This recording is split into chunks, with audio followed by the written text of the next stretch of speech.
አሜሪካና ሁቲ ድርድር ለማድረግ መስማማታቸውን ተከትሎ አሜሪካ ሁቲን መደብደብ ማቆሟን እየገለጸች ነው። የአሜሪካ ጥቃት መቆም ምክንያቱ ኦማን ሁለቱንም ኃይሎች ለሰላም በማቀራረቧ ነው ተብሏል። ፕሬዝዳንት ዶናልድ ትራምፕ በየቀኑ የሚደረገውን የቦምብ ድብደባ እንዲቆም ማዘዛቸውም ተነግሯል። ሁቲዎች በቀይ ባህር ላይ የሚያልፉ የንግድ መርከቦች ላይ ጥቃት መፈጸም የጀመሩት እንደ አውሮፓውያን አቆጣጠር ከጥቅምት 2023 ጀምሮ የእስራኤል መከላከያ ኃይል በጋዛ መጠነ ሰፊ ወታደራዊ ዘመቻ መክፈቱን ተከትሎ ያላቸውን አጋርነት ለፍልስጤማውያን ለማሳየት በሚል ነው። በንግድ መርከቦች ላይ በርካታ ሚሳኤሎችን ያስወነጨፉትና የድሮን ጥቃት የፈጸሙት ሁቲዎች ሁለት መርከቦችን ሲያሰምጡ ሶስተኛውን በቁጥጥር ስር አውለው አራት የመርከቡን ሰራተኞች ህይወት ቀጥፈዋል በሚል ምዕራባውያን ይከሳሉ። ጥቃቱ ትልልቅ የመርከብ ድርጅቶችን ጫና ውስጥ ያስገባ ሲሆን 15% የዓለም የንግድ መርከቦች ከሚተላለፉበት ቀይ ባህር አቅጣጫቸውን ቀይረው ረጅም የጉዞ መስመርን እንዲመርጡም ሁቲ ያስገድደዋል። በአሜሪካ የተመራው የባህር ኃይል በርካታ የሁቲ ጥቃቶችን ያከሸፈ ሲሆን በቀድሞ የአሜሪካ ፕሬዝዳንት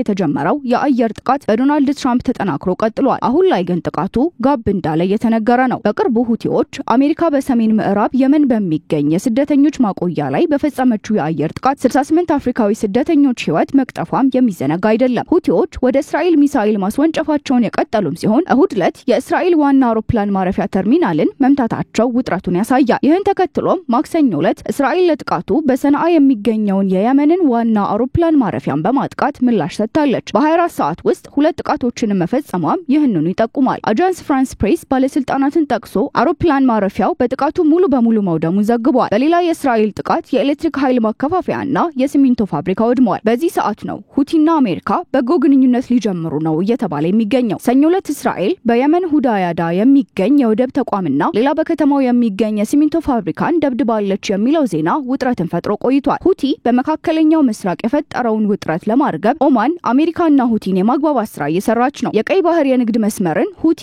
በጦርነት አደገኛ አድርጎታል። የዓለም ንግድ መስመር የሆነው አካባቢ የጦር አውድማ በማድረግ መርከቦች ረጅም ዙሪያ ጥምጥም መንገድ እንዲመርጡ አድርገዋል። አሜሪካ የንግድ መስመሩን አደገኛ ያደረጉት ሁቲዎች ከድርጊታቸው እንዲቆጠቡ ስታስጠነቅቅ ቆይታለች። ሁቲዎች የአሜሪካ የእስራኤልና የምዕራብ ሀገራት መርከቦችን በመጥለፍና በማውደም የባህር መስመሩን አደገኛ አድርገውታል። አሜሪካና እንግሊዝ የጦር ጀቶች የሁቲ ታጣቂዎችን ለማውደም እስከ የመን የሚገኘውን ሁዴዳህ ወደብ ድረስ በመግባት ተደጋጋሚ ድብደባዎች አድርገዋል። የሁቲ ከፍተኛ ባለስልጣን መሐመድ አሊ አልሁቲ በኤክስ ገጻቸው ትራምፕ በሁቲ ላይ ጠብ እንደማያጭሩ መናገራቸው በተጨባጭ የሚታይ ይሆናል ብለዋል። ሁቲ እንዳለው የተኩስ ማቆም እውን መሆኑ በተግባር የሚታይ ነው። ከዋሽንግተን ዲሲ ሪፖርት ያደረገው የአልጀዚራው ማይካና የአሜሪካ መንግስት የሁለቱ ስምምነት የእስራኤልና የሁቲ ጋር የሚገናኝ አይደለም ብሏል። በአሜሪካና በሁቲ መካከል የሚደረገው ድርድር እስራኤልና ሁቲ ጋር የሚያያዝ አይደለም መባሉ ነገሩን ውስብስብ ያደርገዋል። አሜሪካና ሁቲ የሰላም ስምምነት የሚያደርጉ ከሆነ በቀይ ባህርና በአካባቢው የንግድ መርከቦች